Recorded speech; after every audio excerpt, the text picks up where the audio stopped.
দানব, কে সবুজ ফাইল চুরি করে নিয়ে এসছে। ইডির উকিল কোর্টে বলছে snatched, file has been snatched. এটার মানে হচ্ছে, বাংলা মানে করলে দাঁড়ায় যে ইডির কাছ থেকে মুখ্যমন্ত্রী মমতা বন্দ্যোপাধ্যায় ফাইল ছিনতাই করে এনেছেন। প্রথম পশ্চিমবঙ্গবাসী আমরা পাচ্ছি এমন মুখ্যমন্ত্রী যিনি ছিনতাইবাজ মুখ্যমন্ত্রী। এর আগে আমরা মুখ্যমন্ত্রীর বিরুদ্ধে চোর, নানা রকম অপবাদ শুনেছি, কিন্তু ছিনতাইবাজ মুখ্যমন্ত্রী এর আগে ভারতবর্ষের কোনো মুখ্যমন্ত্রী পায়নি। ভারতবর্ষের কোনো রাজ্যের মুখ্যমন্ত্রীর বিরুদ্ধে এই অভিযোগ আসেনি। প্রথম আমরা দেখলাম অন ক্যামেরা ছিনতাইবাজ মুখ্যমন্ত্রী।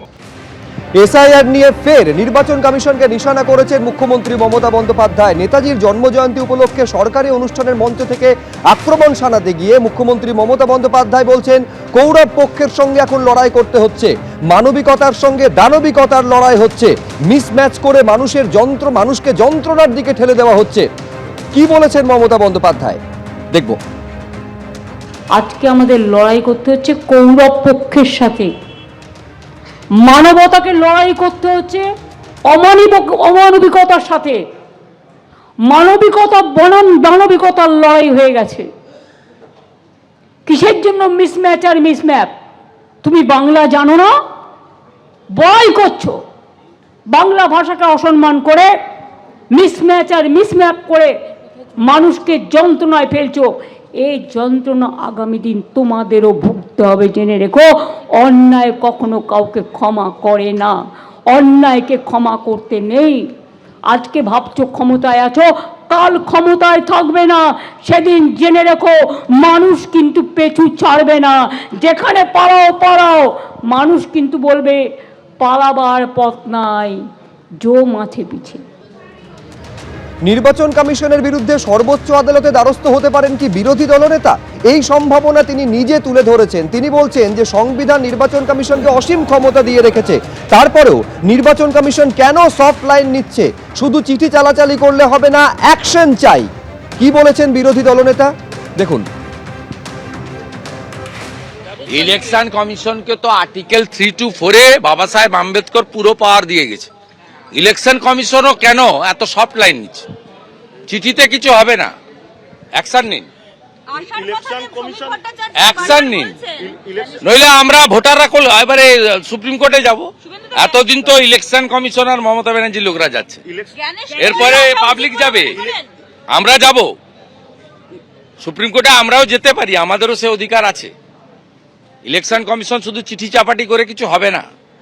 আপনাদের বাবা সাহেব আম্বেদকর সংবিধানে আর্টিকেল 3 to 4 থেকে 3 to 9 আপনাদের সব পাওয়ার দিয়ে গেছে, সমস্ত ক্ষমতা দিয়ে গেছে। আপনি চাইলে আর্মি নামাতে পারেন, কাউকে জিজ্ঞেস করার দরকার হবে না। আপনারা সেটা শুধু চিঠিপত্রে সীমাবদ্ধ রেখেছেন। Bengal people wants action, we don't want ভাষণ। সুপ্রিম কোর্টের বিচারপতিকে সরিয়ে দিয়ে নিজেরই সরকারের একজন মন্ত্রীকে বসিয়ে 2:1 নিয়ে চলে গেছেন। অর্থাৎ সরকার যাকে চাইবে তিনি নির্বাচন কমিশনার হবেন, 1 নম্বর কথা। 2 নম্বর কথা হচ্ছে, এটা যদি সফট লাইন গেছে, তাহলে হার্ড লাইন হলে তো গোটা বাংলা জুড়ে তো মরক লেগে যাবে যদি নির্বাচন কমিশনের এই সিদ্ধান্ত নেওয়ার চেষ্টা করে। এই লজিক্যাল ডিসক্রিপেন্সির নামে বাংলার যে সাধারণ মানুষকে ডেকে পাঠানো হচ্ছে, তার মূল কথা হচ্ছে যে 7 জন একজন বাবার নাম মেনশন করছে, কিন্তু সবাই জানি ভারতবর্ষের মধ্যে ফার্টিলিটি রেটে 1 নম্বরে হচ্ছে বিহার। সেই বিহারে আজকের জেনারেশনের মধ্যেও 8-10 জন সন্তানের একজন বাবা দেখা যায়। সেখানে লজিক্যাল ডিসক্রিপেন্সি করা হলো না, কিন্তু জন্মহারে সবচেয়ে কম যে রাজ্য, সেখানে সেই 7 জন সন্তানের একজন বাবাকে লজিক্যাল ডিসক্রিপেন্সির আওতায় ফেলা হলো। এটা কাদের নির্দেশে? শুভেন্দুবাবুকে এই নিয়ে কোনো মন্তব্য করেছেন? তৃণমূল কংগ্রেস সুপ্রিম কোর্টে গিয়ে যে লড়াইটা দিয়েছে, তাতে সেই পলিটিক্যাল কন্ট্রোল তাদের কোথাও লুজ হচ্ছে, সেই ভয় থেকেই উল্টানো আরশোলার মতো ছটফট করছেন। লজিক্যাল ডিসক্রিপেন্সির মধ্য দিয়ে 1 কোটিরও বেশি মানুষের নাম বাদ দেওয়ার পরিকল্পনা করেছে নির্বাচন কমিশন। বারে বারে তৃণমূল কংগ্রেসের তরফে এই অভিযোগ করা হয়েছে। এই অভিযোগ আজকে উড়িয়ে দিয়েছেন স্পেশাল রোল অবজারভার। তিনি বলছেন, কোথাও কোনো ভুল লিঙ্কেজ থাকলে সেই কারণে লজিক্যাল ডিসক্রিপেন্সি হয়। কেউ যদি সেই ভুল ধরিয়ে দিতে পারেন, তাহলে তার নাম বাদ যাওয়ার প্রশ্নই নেই। কি বলেছেন দেখুন।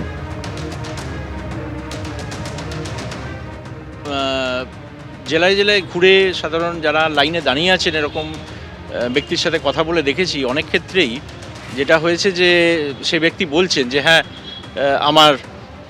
আমরা 7 ভাই বোন বা 10 ভাই বোন, একজনের ক্ষেত্রে আমি পেয়েছি 18 ভাই বোন, বাবার 2টো বিয়ে, সুতরাং এখানে কোনো গণ্ডগোল নেই, কিন্তু বেশ কিছু এরকমও কেস আছে যেখানে একজন বলছেন যে আমরা তো 4 ভাই বোন, আমার 6 জন বা 7 জন বা 8 জন হলো কী করে এবং তারা কারা। এখন এটার মানে হচ্ছে যে কোথাও না কোথাও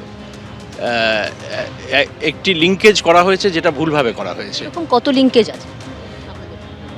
এই যে ইলেকশন কমিশন যে তথ্য দিয়েছে তার উপর ভিত্তি করে বলা যায় 23 লক্ষর ওপর। মুখ্যমন্ত্রী বলছেন যে 2 কোটিরও বেশি মানুষের নাম বাদ যাবে, কি বলবেন? এটা উনি কিভাবে বলছেন আমি বলতে পারবো না, কারণ নোটিশ এখন অবধি দেওয়া হয়েছে 32 লক্ষ আনম্যাপড এবং প্রায় 1 কোটি যেটা লজিক্যাল ডিসক্রিপেন্সি, এবং আনম্যাপড যারা তাদের মধ্যে একটা অংশ হয়তো যারা লিঙ্কেজ প্রমাণ করতে পারবেন না বা যাদের কাছে কোনো না কোনো নথি থাকবে না তারা বাদ যেতে পারেন। কিন্তু লজিক্যাল ডিসক্রিপেন্সির কেসে যদি কোনো ব্যক্তি ওই ভুলটা মানে ধরিয়ে দিতে পারেন বা ভুলটা কেন হয়েছে সেটা দেখিয়ে দিতে পারেন শুনানিতে কাগজ দিয়ে, সেক্ষেত্রে তাদের নাম বাদ যাওয়ার কিছু নেই। সুতরাং যেহেতু 1 কোটি আর 32 লক্ষ এই হচ্ছে টোটাল, তাহলে অঙ্কের হিসেবে কিছুতেই এটা এই সংখ্যার বেশি তো হতেই পারে না কখনো। এবিপি আনন্দ, এগিয়ে থাকে, এগিয়ে রাখে।